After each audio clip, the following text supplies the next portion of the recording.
Doctor Mamun, আপনার কাছ থেকে প্রথমে একটু ছোট্ট করে বুঝতে চাইব যে ধরেন এই বিষয়টি নিয়ে বক্তব্য প্রচার করা না করা নিয়ে এক ধরনের বক্তব্য আমরা প্রথম থেকেই, সেটা হচ্ছে ট্রাইব্যুনালের কথা বলেন বা সরকারের মুখপত্র যারা আছেন কথা বলেন, তাদের মধ্যে দেখেছি।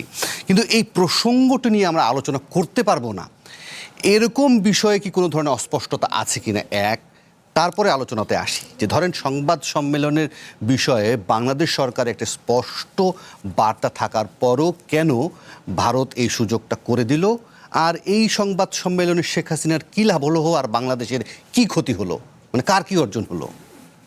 প্রথমে যেটা বললেন যে সংবাদ প্রচার করা বা না করা, এর আগেও এই প্র্যাকটিস আমরা বাংলাদেশে দেখেছি, কিন্তু এবারের প্রেক্ষিতটা পুরোপুরি ভিন্ন। এই যে আমি তো নাম নেওয়ার পক্ষেই না, কারণ এটা একটা মিডিয়া প্রচারণার অংশ হয়ে যাবে, কিন্তু যার সংবাদ প্রচারণার কথা আমরা বলছি সে আলোচনার বিষয়বস্তু কিনা সেটা প্রথমে নির্ধারণ করতে হবে। এবং দ্বিতীয় হচ্ছে যে সংবাদ প্রচার করা না করা সরকারের দিক থেকে, সরকারের দিক থেকে কি পজিশন, তারপরে আমরা একটা নৈতিক পজিশন মিডিয়া হাউসগুলো বা আমাদেরও থাকা দরকার যে এই যে সংক্ষিপ্ত আলোচনা বা আলোচনার টকশোর টেবিলে এটাকে আনা, যে কোনোভাবেই এই যে আলোচনায় থাকতে চাচ্ছে যে দলটি মানুষ হত্যা করেছে, নির্যাতন করেছে, ফেসিবাদ, সেই যে আলোচনায় থাকতে চাচ্ছে সেটা আমরা সহায়ক শক্তি হিসেবে অবতীর্ণ হচ্ছে কিনা, এটি হলো দ্বিতীয় প্রশ্ন। তৃতীয় হচ্ছে যে যেমন আপনি বলছিলেন যে এটা থাকা উচিত কিনা সরকারের অবস্থান, আমি নৈতিকতার জায়গাটাতে আর একটু তৃতীয় বিষয়টা একটু ইলাবোরেট করি। সেটা হচ্ছে যে কেন আমি কথাটা বললাম যে যখন আমরা সারাক্ষণ যখন টকশোতে আলোচনা করছি শেখ হাসিনার অপরাধ সম্পর্কে, এবং এটা তো কোনো ধ্রুবতারার মতো সত্য কোনো বিতর্ক সেটাতে নেই, কিন্তু এই আলোচনায় থাকার জন্য যদি এই কাজটা হয়ে থাকে এবং সেই আলোচনাটা যদি আমরা এখানে করি, তাহলে বুঝতে হবে যে সেখানে নৈতিকতার জায়গাটা থেকে, জুলাই আন্দোলনের যে চেতনা, সেই জায়গা থেকে আমরা কোনো সুযোগ করে দিচ্ছি কিনা, সেটা এই টকশোতে যারা আমরা বসে আছি, আপনি উপস্থাপক, একই সাথে এই চ্যানেলের, সেটাও কিন্তু সঠিকভাবে বা একটু ওই অ্যাঙ্গেলটাও চিন্তা করা উচিত। আমরা দর্শকদের যে এই সংবাদটি সম্পর্কে যে চাহিদা বা টেলিভিশনের যে ভূমিকা, সেটা আপনারা নির্ধারণ করবেন, সেটা নির্ধারণ তো আমি করব না। কিন্তু আমি যখন টকশোতে এসে যে খবরটুকু দেখছি, আমি মনে করি সরকারের যে বক্তব্য, এই বাংলাদেশের সারা বাংলাদেশের মানুষের সেটি বক্তব্য, সেটি যখন আপনি প্রচার করছেন, এর বাইরে প্রচারণার প্রসঙ্গটা আর আসলে ব্যক্তিগত অ্যানালাইসিস। আরো সহজ করে আসি, আপনি বিষয়বস্তুর কথা বলছিলেন, ধরুন আমার বিষয়বস্তুর জায়গা থেকে আসি। বাংলাদেশ সরকার একটা বার্তা দিয়েছে, আপনার কাছে কি মনে হয় ভারত সরকার সেই বার্তাটা উপেক্ষা করেছে? না, আমি অন্য জায়গায় আসি, আবার একটু খোলাসা করি, যদি আপনি প্রশ্নটা শুরুতেই করেছেন।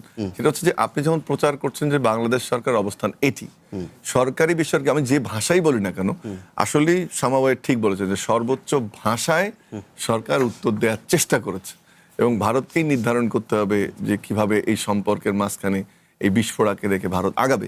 কিন্তু যেটা আমি আর্গুমেন্ট করার চেষ্টা করছি যে মিডিয়ার খবরের জন্য বা টকশোর জন্য, চ্যানেলের জন্য আমি যথেষ্ট তথ্য সমৃদ্ধ বিবৃতি এবং আজকের বক্তব্যগুলো গেছে। সো এই আলোচনাটা অমূলক বা অমূলক না সেটি বলবো না, আপনার ওই প্রশ্নটাতে চলে যাই, নৈতিকতার জায়গাটা যেটা আমি শুরু করেছিলাম, সেই জায়গাটায় এর বেশি আলোচনার প্রয়োজন আছে বলে আমি মনে করি। আর এই বিষয়টা যদি একটু বলতেন যে কার কি লাভ হয়েছে, সেটা নিয়েও একটু মন্তব্য করতে চান না? না, অবশ্যই মন্তব্য করতে চাই, সেটা সেখানে মন্তব্য শুধু এই ফ্যাক্টর না, ভারতকে বরাবরই আমি প্রেক্ষাপট থেকে আসতে চাই, তাহলে শুরু থেকে যে কিভাবে ফেসিবাদ টিকে থাকলো, এটা আর গোপন কোনো বিষয় না। তাহলে বিশেষ করে এটা তো প্রশ্ন, আমাদের আরেকজন অতিথি ছিলেন, তো তাকেও যোগ করে নিই, তাহলে আপনার কথা শুনতে পারবেন, তারও একটু বিশ্লেষণ করতে সুবিধা হবে। আমাদের সাথে মাহফুজুর রহমান, সাবেক রাষ্ট্রদূত, তিনি যোগ দিচ্ছেন। আশা করি মাহফুজুর রহমান আপনি শুনতে পাচ্ছেন, আপনার কাছেও বিশ্লেষণ শুনবো, আপনার কাছেও জানতে চাইবো আসলে বিষয়বস্তু ধরেন বা যেই প্রসঙ্গটি সামনে আসছে, অনেকেই এক ধরনের আলোচনার ক্ষেত্রে বিধিনিষেধের প্রসঙ্গগুলো সামনে আনেন, একটু অস্পষ্টতার মধ্যে ভোগেন, অস্বস্তিতে ভোগেন। আমরা তো স্বাধীন মানে গণমাধ্যমের কথা বলি, সেই জায়গাতে একটু স্পষ্টতাও আনা দরকার।